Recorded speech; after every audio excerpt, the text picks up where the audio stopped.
let's give it up for Brooke Daniels. Get ready for some heat. All right, Brooke, you got the whole stage. I can, you gonna start? Yeah, you stand up, start. There you go. All right. Let's give it up for Brooke Daniels. Hello.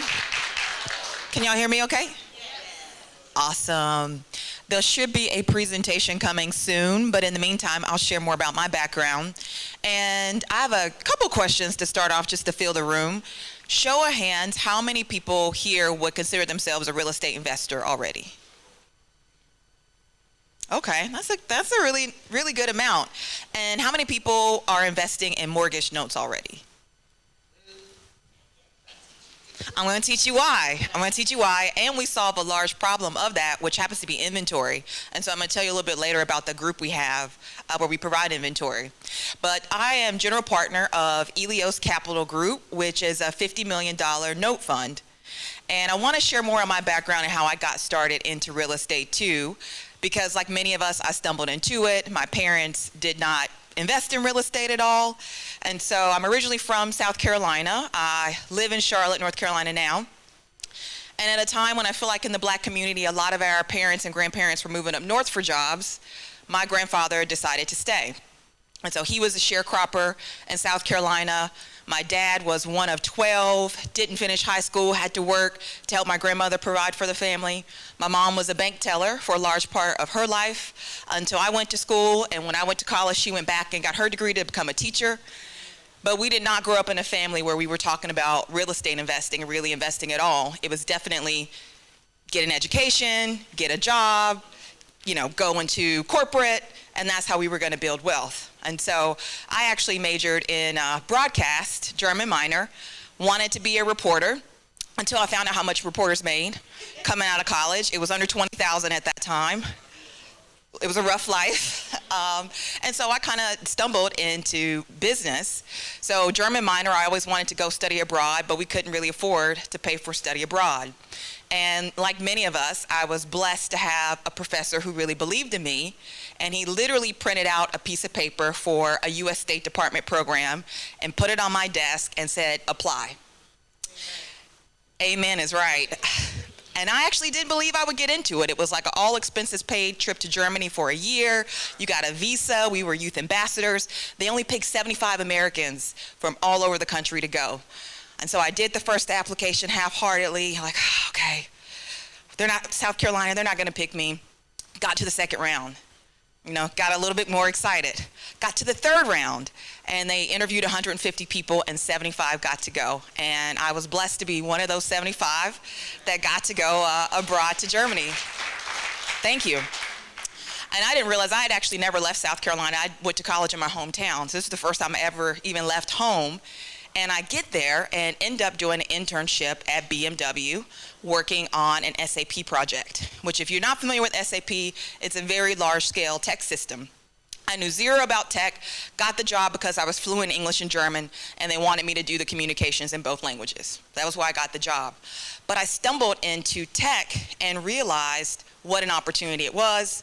I ended up coming back to the US, starting a career in B2B sales at AT&T, telecom career for anybody out there who has worked in telecom. And then they transferred me out to California. This is in the height of 2007, 2008, which you just spoke about. There's not a lot of jobs, especially not entry level when you're just getting started. And so they transferred me out to California, and I would end up meeting my boss at a Starbucks there, who told me I could get my first big girl job where I could get on a plane and fly to work. It's like you can live anywhere you want as long as you're willing to get on a plane. And so that was my first foray into tech. And I'm telling you all this for a reason, so I'm really getting to the real estate part, but I think this is really important. And so once I got into that tech job, again, didn't have any coaching from my family, I ended up getting a job where they made a lot of commitments around pay, but none of it was in writing. And so within 9 months, I found myself in a position where I was making less money than I was making at AT&T. And I ended up quitting the company to go to another job, but I had signed a really nasty non-compete. And within 6 weeks of being at my new job, this company chased me down at 23 years old on a non-compete, and I was back out of work after 6 weeks working at Olive Garden, waiting tables again. Now, this is also where my husband, we are just dating at this point, but I just told him he could go to culinary school, and so we're making culinary school payments out of pocket. Both of us are back in the restaurant at Olive Garden part-time and just trying to figure out how to make things work. And so the one mentor I met while I was at that tech company ended up going to another tech company and saying, hey, I think you can get a job here. It's California. They don't care about a non-compete. Come over here. Apply for the job, and you know how you can feel it in your bones when something's for you? I was like, this is it. I went in, killed the interview. I did a 30, 60, 90-day plan. They're telling me this is the best interview I've ever had anybody do. And wouldn't you know that at the end, they declined taking me on the job because they wanted someone that lived in California in Palo Alto. And I had just moved back to Charlotte because my older sister was sick at the time. I needed to be close to family. And so they turned me down purely because they wanted someone to be local in California. But what do you know that 3 weeks later, the phone rang and they called me back and they said, we interviewed all these other candidates in California, but none of them were as good as you. And so we're gonna make an exception, and you're gonna be the very first person that we hire from North Carolina to come work at the company. And that was the other big thing that changed my life.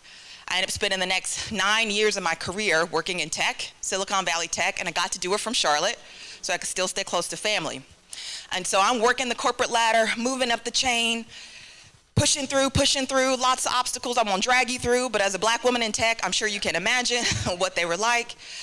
But then I got to a point where I realized people were making the most money on the other side of the table, investing. And in tech, you see a lot around venture capital. Are you, anyone here familiar with venture capital? Yeah. So if you're not familiar with venture capital, effectively it's when people are investing, saying, well, we're investing in real estate, but they're investing in companies. Now, it is definitely high risk, high reward, but people are making 30%, 50% or higher investments. And so you see all these billionaires out there who talk about being an early investor in Google, right? Early investor in Uber. It's through venture capital with how they invest. And so I'm working in corporate, climbing the ladders, you know, 6 figures, golden handcuffs. A lot of us have worked in corporate, you know what it's like. I'm watching everybody on the other side of the table make money on the investing side. And I said, how do I get into venture capital, which is a space that is less than, no joke, representation-wise, less than 2% women and minorities combined. And so I managed to break into venture capital and start to sit on the investing side of the table, learn how the odds were stacked against us on that side of the table too. Not only were black people and women not getting money to put in their companies, they also weren't getting the opportunity to put their money in deals. And so I'm not going to talk about venture capital too much today, but I did join and help start a group called Cap Table Coalition, which are all black and Latinx investors, where we take up space on cap tables. And so I started writing checks, investing in companies. So here's the other thing I want to tell you about. At the same time, venture capital is, again, high risk, high reward. You're investing in what you believe people can do.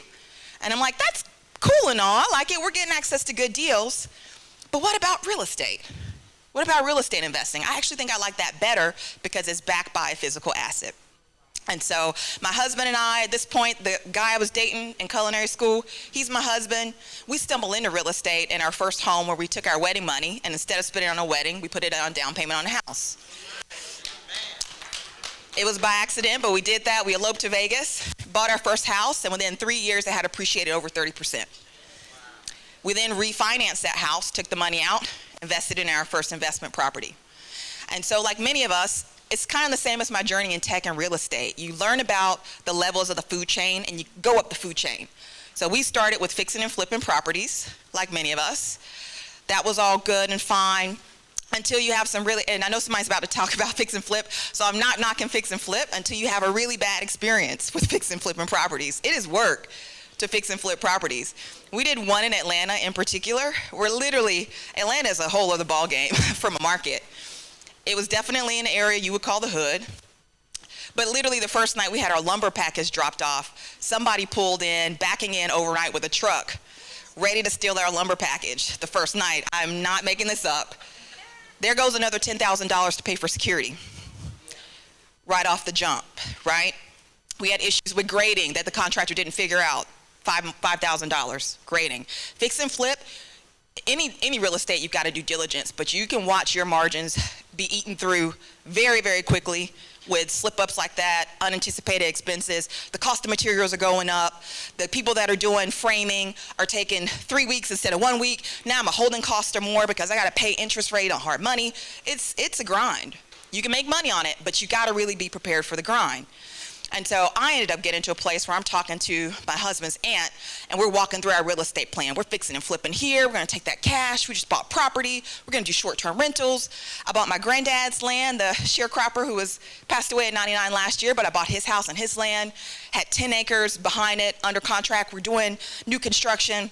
And she's like, yeah, that's great. You guys are doing awesome.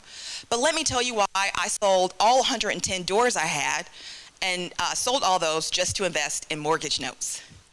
And I was like, okay, tell me more. And so what was supposed to be a 30-minute conversation ended up being a 90-minute conversation. And she broke down to me the power of investing in mortgage notes and why it's such an important thing to have in your portfolio. And so beyond those issues I talked about a little bit with fixing and flipping, new construction, you experience a lot of those similar challenges with your profit margins. And with her, she kind of shared, she's from New York, from Brooklyn, and she was sharing how she had someone murdered on her doorstep before, all these different things that happen as a landlord, right, that you have to deal with when you have doors. And she's like, all those things go away because I'm in the game of paperwork, but it's backed by a physical asset. I still get that same protection of a physical asset. And there was a note workshop that next weekend. I made it work, flew out to Houston, went to my first note workshop, and that's where I met my two partners now at Elios Capital Group, where we've got a $50 million fund investing in mortgage notes. So that is my journey. I say that to say anybody in here can do that too. If you have no experience in it, it's definitely something that you can get into. With the time I have left, I'm going to walk you through the opportunity in mortgage notes, and then for anybody that wants to dive in deeper, between 2 and 3, I'll be at the table. Next slide, please. So what is mortgage note investing? We're actually already, everybody in here is probably in the note game in some degree. So our cell phones, if you got a cell phone and you didn't pay for it out of pocket, you had to put a note on it to buy the phone, right? Your mortgage note is all that paperwork that you have to sign when you buy a house or a property, right? So in the mortgage note game, what you're buying is not keys, you're buying the paperwork. And so if you're a person that likes going in with a sledgehammer, knocking walls down, all of those things, you want to get keys in your hand, that's not, mortgage note investing is not for you. But if you're someone who likes to make money and get paid first and have a more passive investment, it can be a fantastic opportunity. And so when we think about mortgage notes, you can invest in all types of notes, from first lien, second lien notes. We primarily focus on first lien mortgages, residential, commercial, land, the whole gamut, because pretty much you're becoming the bank, right? So instead of us buying property, you're right, using hard money or whatever the case may be, you're actually becoming the bank and taking the payments. Next slide. So why invest in mortgage notes? One, you get to invest in paperwork backed by a physical asset. And why that is important is because if you're like me, and at some point you get tired of a lot of the variables that you have to do with real estate, you can step away with that in mortgage notes. So for anybody here that's got doors, even if you've got a great property manager, you're still responsible for that property, right? Something goes wrong, you got to fix it, right? Your tenants are buying the property from you. And mortgage note investing is actually the opposite, right? They're buying the property from us, the bank, and so it's not our job to fix the property. Things go wrong, the tenant has to fix them. We just collect the payment and the interest every month. But again, it's backed by physical assets. So if things go wrong, if there's a default, you still get the benefit of having real estate behind it that you can actually take possession of to secure your asset. Unlike venture capital, right? When companies just plummet, your money's gone, you get that benefit here. Next is that it has great returns and cash flow. So unlike some buy and hold strategies, and again, I'm not knocking any of those, I'm just telling you why this can be an important part of your portfolio. Your cash flow is not dependent on rental rates in the area or your occupancy, right? I know a lot of people that get into a property, you want to have it for a buy and hold, you're anticipating a certain amount to cover the mortgage, but then cash flow, and depending on what's going on in your city in that market at that time, you may not actually have a cash flowing asset, right? You may actually have an asset where your value is going to be seen on the back end. When you invest in performing notes, they are going to cash flow within usually 60 to 90 days of you purchasing it. So a performing note just means that the buyers are paying their mortgages on time, and so within a very short time frame, you're already getting your principal back plus your interest right off the gate. They also have great returns. On performing notes, we're seeing 11% plus on your return strategy, cash over cash, year over year. The other one is that it really can be passive income for you, an opportunity to reclaim your time. And a huge part of that is you think about scaling up a large portfolio of the door, scaling up a fix and flip strategy. It is very, very, very, very time consuming. And if you're not spending time there, unless you have a great team, you're losing money. Because I'm telling you right now, working with contractors, budgets, you will lose your profit margin on the smallest things. Right? Mortgage notes really give you a chance to scale a portfolio very quickly with little time invested, especially if it's performing notes. Because once you actually go through the front end, it's a front end process I'll talk about a little bit later. Once you go through that front end due diligence process and buy the note, for the most part, you're just collecting the payment. And we actually recommend put a servicer provider in front of there that helps collect those payments for you. So you don't even have to interact with the buyer. But it's a much easier way to scale a portfolio quickly and build truly passive income. And then there's multiple exit strategies on notes. So once you're in the community, you'll realize there are a lot of other people in the community that want notes. And so some people will buy a mortgage note, hold it for a couple years, resell it to someone else in the community, right? If it's a non-performing note, you can actually exit that property in a lot of ways where you can resell the note. You can usually go through an eviction or foreclosure process, take possession of the asset. You can sell it as is, which is what we usually do, to a wholesaler or investor. But we have a few people that actually will do the work to bring it up to market value. So they'll go in, flip that property, bring it up to market value, put it on the market and sell it. But there's a whole variety of ways that you can exit, which makes this a very strong investment. Next slide. So let me talk a little bit about the risk, because obviously any investment that you go into has some risk. The biggest risk is going to be due diligence risk, which is being sloppy on the front end and not going into the paperwork diligently. So if you're going into a mortgage note and you didn't do your homework and you thought you were first lien, but there's a bunch of tax liens on the property or HOA liens, right? Those types of things can get you in trouble. If you're not thorough on going through the ownership and getting the original documents, you can get in trouble mostly on the front end with mortgage notes. That's also part of the legal risk, right, is not being thorough on the paperwork. And so a lot of what we focus on is helping people understand how to do that due diligence. Default risk, depends on how you consider this, but if you're buying a performing note and you just want to take payments, someone defaults on the property, you're going to have to go through the process to actually evict or foreclose on the property. Generally, we don't mind that because your returns are much higher when you take possession of the asset. The difference between 11% performing to 30-40% greater on non-performing. So we actually enjoy the non-performing notes, though our fund is called the Make Money and Go to Heaven Fund, and it's a little cheeky, but it's because we are also very relationship based. So we really do work with our buyers to keep them in the home. We try to figure out different things we can do before foreclosing, et cetera. But when you can't keep people in homes they can't afford, right? And so at some point you may have to take possession of the asset. Prepayment risk, with any mortgage, people prepay, you don't get the interest, right, that you anticipate over the life of the loan. Servicing risk, we always recommend working with a servicer similar to a property manager to take your payments. There are laws around the way you communicate with buyers, and so you don't want to put yourself in a position to do something illegal with communicating with the buyer. And then regulatory risk. So COVID was a huge exception, nothing we've ever seen, but obviously you could not foreclose, right, for those 2 years within COVID, and so a lot of people who were in the note game were just back-ended. Doesn't mean you don't get there eventually, but it just took a little bit longer to be able to go through those processes. So I think I'm running out of time, so I'm going to skip through this slide. Yeah, I'll be at the tables and dive in a little bit more, but what is the note buying process like? So what are you actually doing if you buy a note? So the first step is you actually have to identify inventory. Right? We do help you find ways to identify inventory, but if you're in part of our note community, then we actually give you inventory monthly because we're buying notes at scale through the fund. And so we also have a retail community. If you just want 1 or 2 in your portfolio, if you want to be more hands-on in managing your notes, then you can do that. And so we provide inventory monthly. But then the next step is initial due diligence, which we call desktop due diligence. So many of you are doing this already if you're in the real estate game, right? You're getting on Zillow, we're looking up the value of the home, we're on Google Maps, we're seeing what's going on in the area, how close are we to a Walmart. We're really understanding what the value is of that property and our ability to get back out of that asset, right, if we need to at some point. We're also starting to do our research on liens. Are there any tax liens? How much? Are they behind on taxes? We're starting to put together an initial budget. If that point we like, kind of in that soft due diligence, we like what we're looking at, we think we want to make an offer, we go into deep dive due diligence. right? And at this point, we're pulling the title report. I heard somebody else talking about title earlier, but we're pulling that title report. We're going to go through that. We're actually going to call a realtor in that area. No matter where it is in the country, we're going to get them drive by the house and take pictures.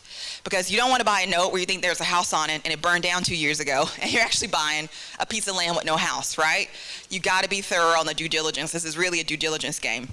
If that looks good, we actually go to offer and purchase. One thing I'm going to show at least one example, so I'm going to skip around a little bit so I can show you an example of a note deal.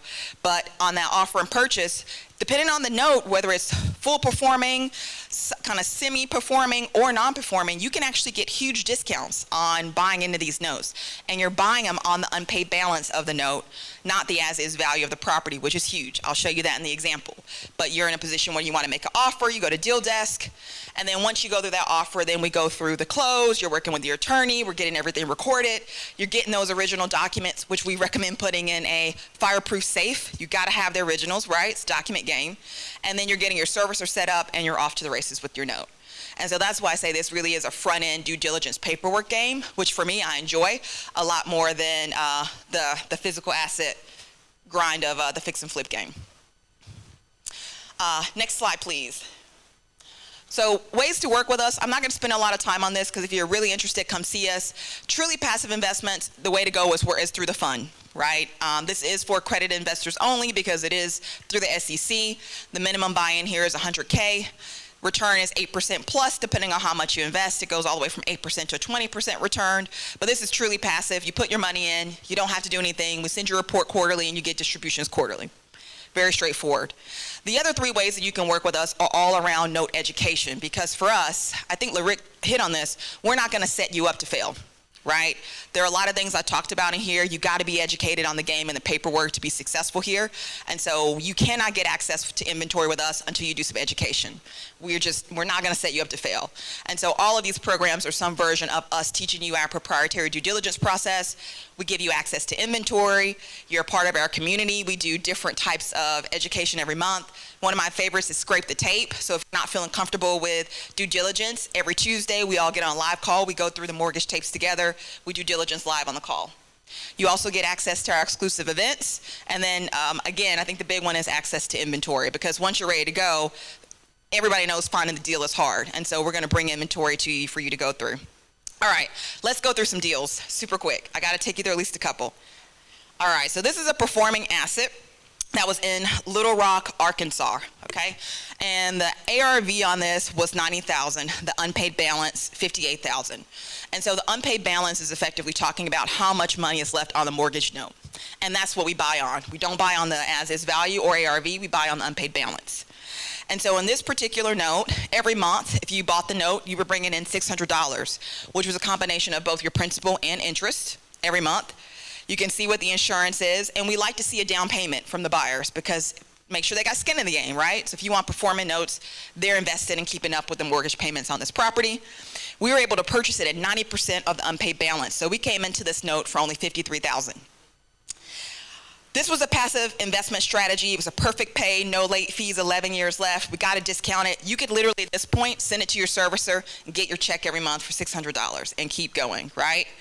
This was 11% return on funds. It originated in 2020 and matures in 2023, right? So if you're looking for passive performing notes, this type of note is what you're looking for.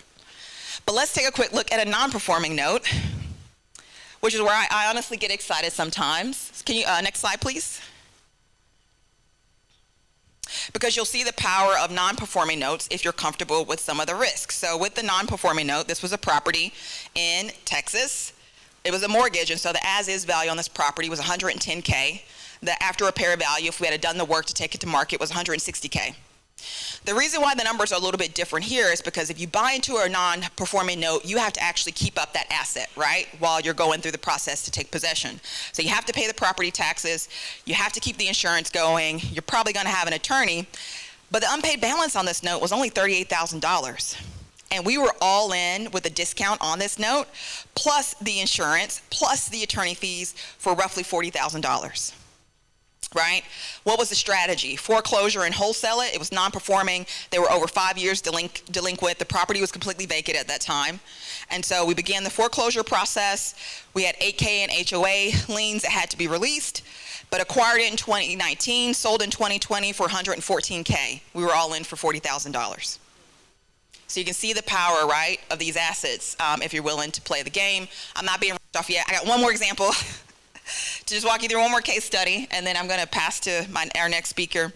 So this one I didn't actually have a picture of the house. This was one of my partner's deals that she went through, but I'm showing you this one to show you an example of different types of paperwork. And so this is what's called a lease service option, where people might lease the property. You get all kind of paperwork, so it's not all just mortgages. But in a lease service option, they're actually paying to lease the property, and then at a certain period of time, let's say 5 years, they get an option to buy the house. And so in this particular property, the tenant hadn't paid the lease in 2 years, so they were behind, and the option to buy the property had expired. Right, we ended up holding this for 13 months. Total expenses in was $63,000. We made over $111,000 on this. I say we because she's my partner, so we combine it together. But what happened is once that lease service option expires, right, they hadn't paid the lease in 2 years, the tenants actually wanted to get back on the property, get current, but they end up having to put a new mortgage and a new note on the property. So which is sometimes better for them anyway. It's better paperwork. We put their name on the deed. And so, again, we do a lot to take care of our tenants. But when they came back into that property at the new note, it was at the new price, not the lease price from 5 years ago when they bought it. And so, again, coming into this for $63,000 and making a profit of $111,000, that's a 171% profit on this type of paperwork. And so hopefully, I'm probably a little over, but you can see why I get really excited about bringing this asset class to you. Would love to talk a little bit more. Next slide has got my info on it. If we can go one more for people that want to get in touch. So if you're interested in any information about the fund, email me, Brooke at elioscapitalgroup.com. And then also if you're interested in the mortgage notes kind of education, if you just want to build your own portfolio, you can go to learnaboutnotes.com.